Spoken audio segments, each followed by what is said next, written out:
মেয়েদের কোন অভ্যাসটা একদমই ভালো লাগে না? কিচ্ছু না, মেয়েদের একটা জন্মসূত্রে পাওয়া অভ্যাস, এটা আমার মারও আছে, এটা আমার বোনেরও আছে, এটা আমার বান্ধবীদেরও আছে।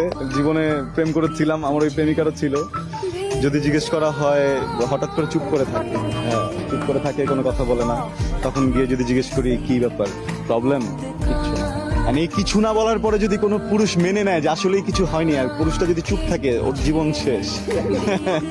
ওর জীবন শেষ। কখনো যদি কোনো মেয়ে, এটা আমার সকল পুরুষ ভাইদের জন্য বলছি, কখনো আপনার মা হতে পারে, বোন হতে পারে, স্ত্রী হতে পারে, প্রেমিকা হতে পারে, বান্ধবী হতে পারে, কখনো কোনো মেয়ে যদি দেখেন চুপ করে কোনো কর্নারে বসে আছে, মানে আপনি তাকে যদি জিজ্ঞেস করেন যে কি হয়েছে, সে যদি বলে কিছুই হয়নি, বিশ্বাস করবেন না।